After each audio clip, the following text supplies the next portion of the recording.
목요 아침 묵상에 나오신 나무교회 성도님들을 환영합니다. 오늘 아침에도 하나님의 말씀을 묵상함을 통하여 우리의 삶의 주체자가 하나님이심을 함께 묵상하고 하나님께서 주체 되신 삶 가운데 평안히 거하기를 원합니다.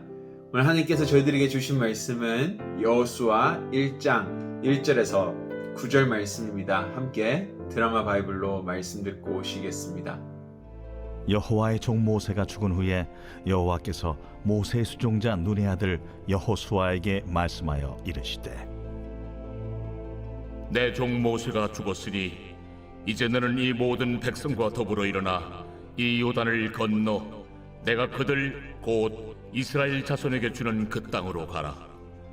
내가 모세에게 말한 바와 같이 너희 발바닥으로 밟는 것은 모두 내가 너희에게 주었노니 곧 광야와 이 레바논에서부터 큰 강, 곧 유브라데 강까지 해쪽 속의 온 땅과 또 해지는 쪽 태해까지 너희의 영토가 되리라. 내 평생에 너를 능히 대적할 자가 없으리니 내가 모세와 함께 있었던 것 같이 너와 함께 있을 것임이니라. 내가 너를 떠나지 아니하며 버리지 아니하리니 강하고 담대하라. 너는 내가 그들의 조상에게 맹세하여 그들에게 주리라 한 땅을 이 백성에게 차지하게 하리라.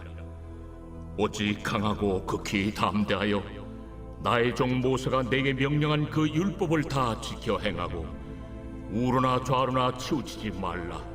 그리하면 어디로 가든지 형통하리니 이 율법책을 내 입에서 떠나지 말게 하며 주야로 그것을 묵상하여 그 안에 기록된 대로 다 지켜 행하라. 그리하면 내 길이 평탄하게 될 것이며 네가 형통하리라. 내가 네게 명령한 것이 아니냐. 강하고 담대하라. 두려워하지 말며 놀라지 말라. 네가 어디로 가든지 네 하나님 여호와가 너와 함께 하느니라. 지난주부터 뉴욕시티 안에 학교들이 개학을 하면서 우리 나무교회 교육부 아이들이 학교를 등교하기 시작했습니다. 지난 주일에 함께 아이들과 예배 후에 모여서 첫 등교 이야기들과 한 주의 이야기들을 나누는 시간을 가졌는데요.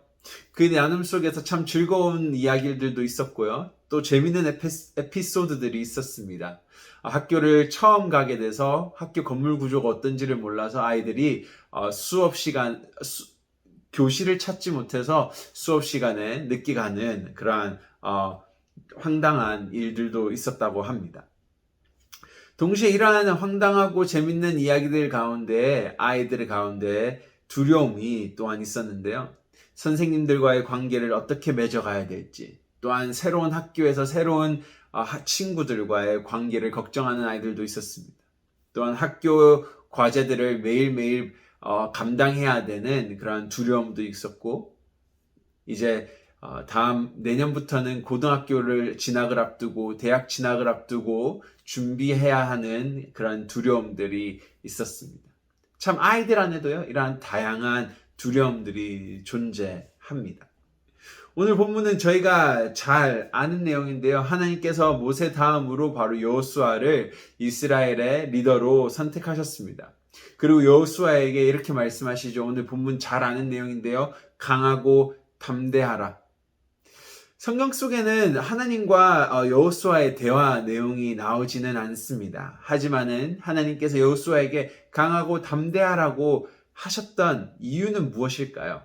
아마도 여호수아 안에 두려움과 여러 가지 두려움들이 차 있었기 때문이라고 생각합니다.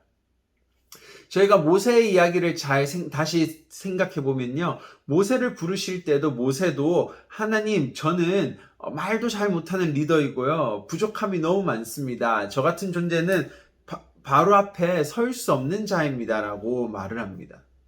아마 오늘 여호수아도 하나님 앞에서 모세와 비슷한 이야기를 한 것 같습니다.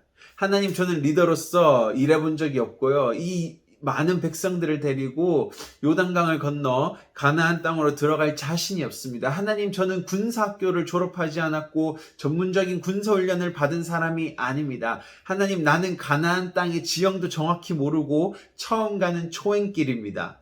등 여러 가지 자신의 부족함을 말하면서 나는 리더로서 참 부족하고 두려움이 너무 많습니다. 라고 이야기했던 것 같습니다. 이런 여호수아에게 하나님께서 오늘 본문에서 말씀하십니다. 1장에서 하나님은요, 이 본문을 보시면 주어에 강조점을 두시는 것을 볼 수 있습니다. 제가 몇 개의 구절들을 이렇게 뽑았는데요. 함께 보시겠습니다. 내가 모세에게 말한 바와 같이 너희 발바닥으로 밟는 곳은 모두 내가 너희에게 주었나니 내 평생에 너를 능히 대적할 자가 없으리니 내가 모세와 함께 있었던 것 같이 너와 함께 있을 것임이라.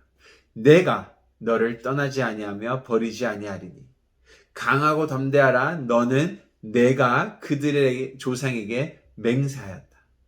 오늘 이 말씀은 그냥 하나님께서요, 여호수아에게 야, 네가 리더이니까 강하고 담대해야지 라고 말씀하셨던 것이 아닙니다.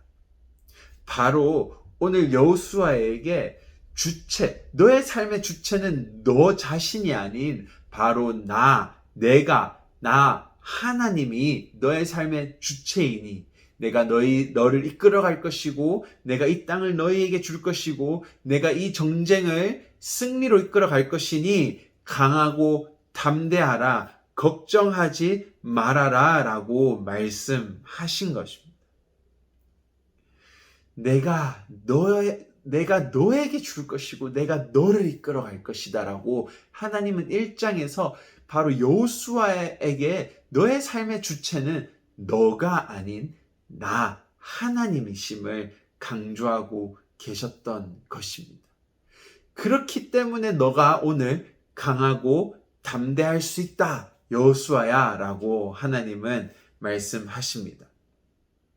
오늘 아침 묵상을 통해서 우리 삶의 주체가 누구이신지를 살펴보는 시간이 되기를 바랍니다.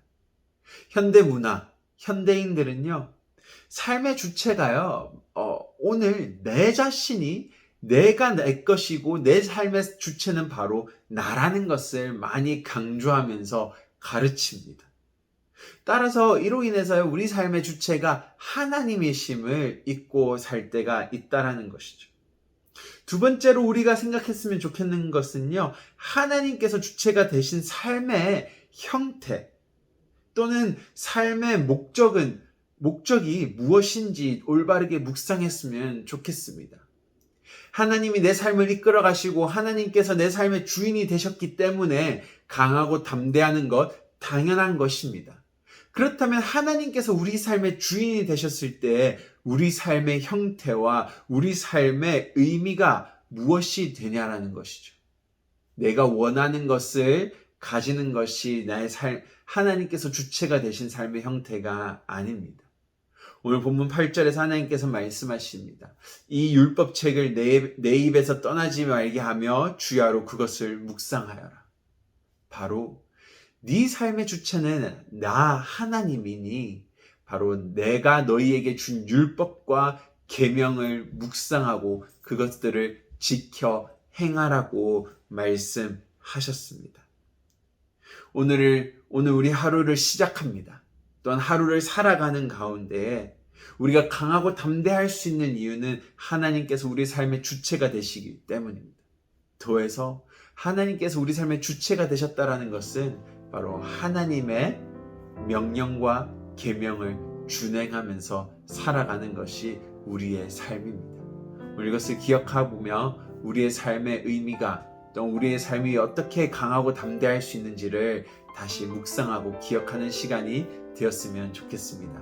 함께 기도하시겠습니다. 하나님 감사합니다.